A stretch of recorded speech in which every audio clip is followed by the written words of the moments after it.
Hello everyone. இன்னைக்கு நம்ம பார்க்க போகிற தலைப்பு one Sunday in February 1942 by Thomas Keneally. Welcome to the channel study with Shabnam Asif. Short ஸ்டோரியோட இன்ட்ரடக்ஷன் பார்க்கலாம். One Sunday in February 1942. இந்த ஸ்டோரி கெனலியோட நாவலில் இருந்து எடுத்த ஒரு ஷார்ட் ஸ்டோரி தான். இந்த ஸ்டோரியில் பேட்டில் ஆஃப் டார்வின், ஆஸ்திரேலியாவில் இருக்கிற டார்வின் என்ற ஒரு சிட்டியில் எப்படி வார் நடந்துச்சு அப்படின்றத பற்றி தான் பேசியிருக்காங்க. அதோட விளைவுகள் என்னென்ன அப்படின்னு எக்ஸ்பிளைன் பண்ணியிருக்காங்க. பேட்டில் ஆஃப் டார்வினை பாம்பிங் ஆஃப் டார்வின்னு சொல்கிறாங்க. ஏன்னா அங்கே குண்டு தாக்குதல் நடந்திருக்கு. இது எப்போ நடந்துச்சுன்னா 19 ஃபெப்ரவரி 1942. வேர்ல்டு வார் 2 நடந்துகிட்டு இருக்கும்போது ஜாப்பனீஸ் ஏர் ரைட், அதாவது ஏர்பிளைன் மூலியமாவோ இல்லை ஹெலிகாப்டர் மூலியமாவோ ஜப்பான்காரங்க என்ன பண்ணியிருக்காங்கன்னா குண்டு போட்டிருக்காங்க ஆஸ்திரேலியாவில் இருக்கிற டார்வினில். அதனால நூற்றுக்கணக்கான மக்கள் இறந்து போயிருக்காங்க, பில்டிங்ஸ்லாம் அழிஞ்சு போயிருக்கு. அந்த டார்வின் சிட்டியே ரொம்ப ஒரு அவலைக்கிடமாக ஆகிடுது. அடுத்து இந்த ஸ்டோரியோட பிளாட் பார்க்கலாம். இந்த ஸ்டோரி யாரை சுற்றி வருதுன்னா ஃப்ராங்க் டேரா அப்படின்ற ஒரு ப்ரீஸ்ட், அதாவது சர்ச்சில் இருக்கிற ஃபாதர், அவரை சுற்றி தான் வருது.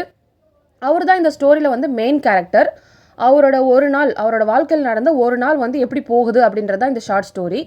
அவர் என்ன பண்ணுறாருன்னா எலக்ட்ரிக் ட்ரெயினில் சண்டே மார்னிங் அவரோட சொந்த ஊருக்கு கிளம்பி போகிறாரு. அப்படி போகும்போது ஒரு யங் விமனையும் அவங்களுடைய சன்னையும் பார்க்குறாரு அந்த ஜேர்னியில். அந்த இடத்துல அந்த விமன் என்ன பண்ணுறாங்கன்னா அவங்களோட சன்னை தூக்கி மடியில் உட்கார வச்சுட்டு அந்த ப்ரீஸ்ட்டுக்கு இடம் தராங்க. அந்த க்ளோஸ்னஸ், அந்த ரெண்டு பேருக்கும், அந்த அம்மாக்கும் பையனுக்கும் இருக்கிற க்ளோஸ்னஸை பார்த்துட்டு இந்த செலிபஸியோட சேலஞ்சை பற்றி அவர் யோசிச்சு பார்க்குறாரு, இது சரிதானா அப்படின்னு. செலிபஸினா என்னன்னா பிரம்மச்சாரி. அவங்க இப்போ மனைவி குழந்தை எதுவுமே இல்லாமல், உலக ஆசைகள் எல்லாமே இல்லாமல் அவங்க ப்ரீஸ்டாக ஃபாதராக இருக்கிறாங்க. அது எல்லாமே சரிதானா அப்படின்னு சொல்லி யோசிச்சு பார்க்குறாரு. அப்படி யோசிக்கும் போது அவருக்கு டாக்டர் கேஹில் அப்படின்ற ஒரு ஸ்பிரிச்சுவல் அட்வைசர் இவருக்கு இந்த ஆன்மீகமாக நிறைய அட்வைஸ்லாம் பண்ணுறவர். அவர் ஒன்று சொல்லியிருக்காரு, அதை ஞாபகப்படுத்தி பார்க்குறாரு. என்னென்னா இந்த செலிபஸி அப்படின்றது வெறும் நம்மளோட சந்தோஷத்தை மட்டும் சாக்ரிஃபைஸ் பண்ணுறது இல்லை, ஒரு மனிதனுடைய வாழ்க்கையை எண்டில் வச்சுருக்கிறது தான் இந்த செலிபஸி அப்படின்னு சொல்கிறாரு. அதுக்கப்புறம் ஃப்ராங்க் என்ன பண்ணுறாருன்னா அந்த ரயிலிருந்து இறங்கி சென்ட்ரல் ஸ்டேஷனுக்கு வேறு ட்ரெயின் சேஞ்ச் ஆகி போகிறாரு. அப்படி போகும்போது என்ன ஆகுதுன்னா அங்கே நிறைய பேர் நேவி, ஏர் சோல்ஜர்ஸ் எல்லாருமே இருக்கிறாங்க. அவங்க எல்லாரும் அவங்களோட ஃபேமிலிக்கு ஃபேர்வெல் சொல்லிட்டு போகிறாங்க. எங்கே போகிறாங்கன்னா போரில் சண்டையிடுறதுக்காக போகிறாங்க. அவங்க எல்லாரையும் பார்க்கும்போது இவருக்கு ரொம்ப ஒரு பிரேவான ஹீரோஸ் அவங்க அப்படின்னு சொல்லி நினைக்கிறாரு. அப்படி நினச்சிட்டு அவங்க எப்படி இந்த மக்களுக்காக வாரில் போய் சண்டையிடுறாங்களோ அதே மாதிரி தான் இவரும் அவரோட சந்தோஷத்தெல்லாம் தியாகம் பண்ணிட்டு மக்களுக்காக தான் டிவைன் ஆர்டரை பண்ணிட்டு இருக்காரு. அதாவது கடவுள் பணியை பண்ணிட்டு இருக்காரு. மக்களோட மனசை சுத்தம் பண்ணுற வேலையை பண்ணிட்டு இருக்காரு. இதனால இவங்க ரெண்டு பேருமே சமம் தான் அப்படின்னு நினைக்கிறாரு. அடுத்து அவரோட பூர்வீக வீட்டுக்கு போயிடுறாரு. அங்கே போய் ஏர் பிராத், அப்புறம் அவங்களோட ஆண்ட் மேஜ், அப்புறம் அவங்களோட அம்மா, இவங்க 3 பேரையும் பார்க்குறாரு. அவங்க 3 பேரோடையும் சாப்பிட்றாரு உட்காந்து நைட்டு. அப்படி சாப்பிடும்போது அவங்களுக்கு உணவு பற்றாக்குறையாக இருக்குது.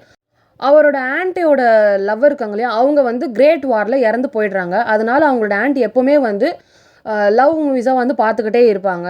இவங்களும் உட்காந்து எல்லாரும் பார்க்குறாங்க.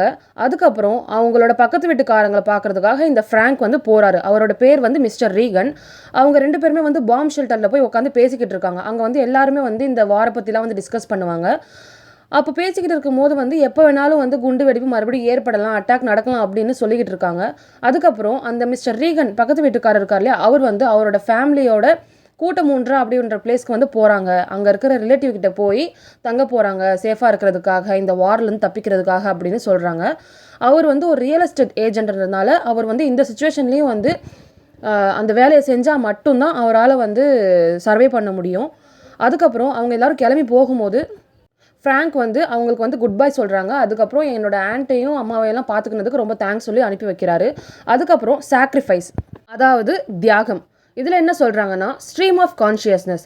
அப்படின்னா என்னென்னா அவங்க ஒரு இடத்துல ட்ராவல் பண்ணி போயிட்டுருக்காங்க. அப்படி போகும்போது அவருக்கு வேறு தாட்ஸும் வருது இல்லையா, அவரோட சாக்ரிஃபைஸ்லாம் சரியா அப்படின்னு சொல்லி யோசிக்கிறார் இல்லையா.